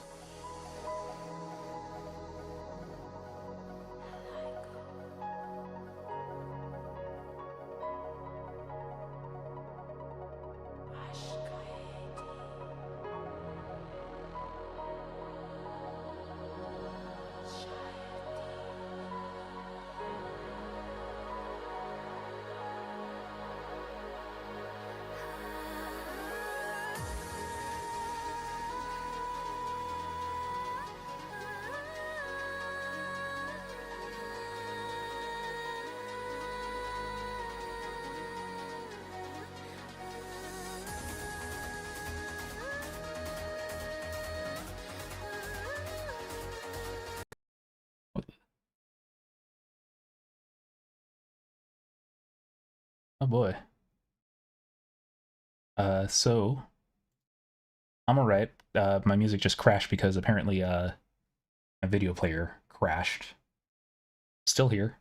Should still be streaming, but that was weird. All my tabs that had videos and media stuff open just crashed.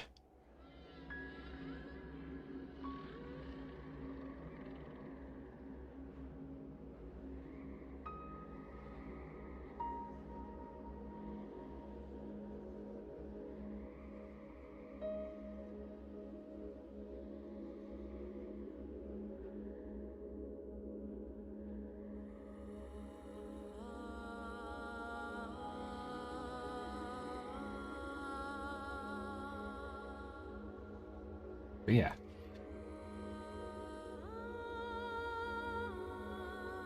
Yes, I have one of the old perpetual licenses. I got them before they discontinued them. I even upgraded to 25, but I found 25 kind of sucked. It also doesn't work with my tablet, so I'm not using Toon Boom 25, and I'm very disappointed to see the direction that Toon Boom has taken. So I'm very sad about that. Who knows where things will be in the future.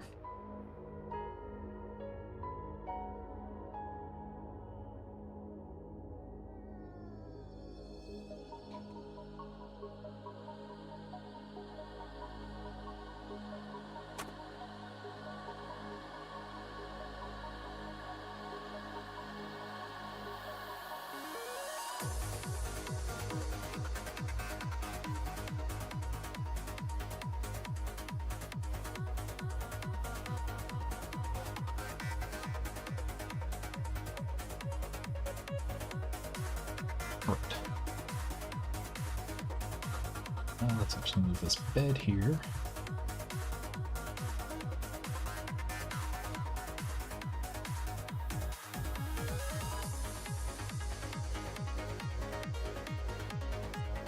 That's better. Her hand was clipping through the bar before.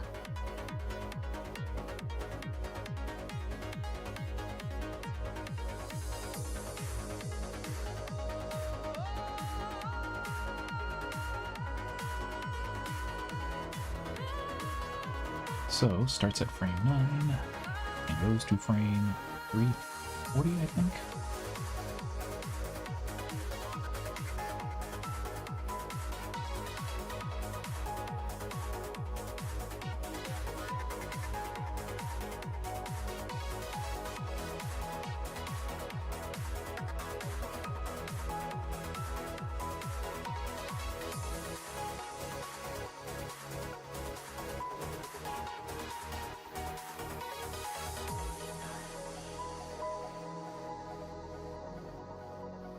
All right, awesome. I might actually just send this off to Scott, see what he thinks about it, because I think this is honestly mostly done. Anyway, that otherwise wraps up everything that I plan to do here. I got this project, I think, mostly done. So I'm gonna get going. I don't know, I always make promises to start streaming here again or start messing with this channel. And I want to do so, but it's like, it was kind of hard for me to do so as well. Is there any super convenient software you've often used in animation software or feature you sorely miss from older software? Let's see. So, I do still miss nesting from Flash. Nesting in symbols and stuff was very good for organization, because it basically would mean, like, right here on the timeline, I have these groups. It would allow me to move all this information inside the group, so I don't actually see it, and I can't edit it unless I go into the group.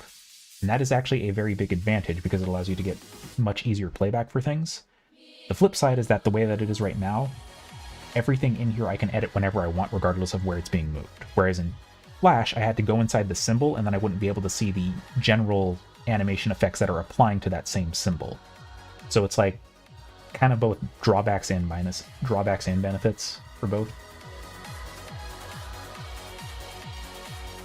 But that's really the big thing for me. Have you ever considered a streaming schedule? Yes, I've tried to do a streaming schedule many times in the past, and I've always failed with them. Usually in stuff, my streaming schedule is more like... I do technically have a streaming schedule. The thing is that it's usually not YouTube, and usually not Twitch. It's usually Picardo, because the stuff that I usually draw I can't put up on Twitch and stream and YouTube and stuff like that. But I usually stream 3 times a week. I typically try to aim for Friday, Sunday, and then Tuesday. Sometimes I'll do a little bit more if I'm feeling spicy. But the hard part is I'm also in a lot of tabletop games, and those frequently have games when I would normally be streaming, so... to answer your new question, this is part of a collab and a project that I'm doing as a commission for a bud of mine.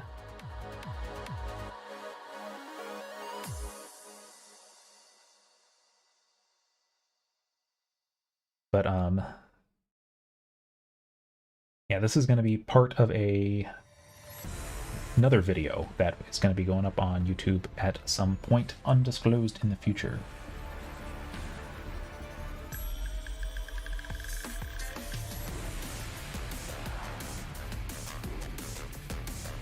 But, what else? Other features that I missed. Beyond that, I think I don't really miss anything else from Flash other than symbol use. Technically, Toon Boom does have symbols themselves, but they're not that great.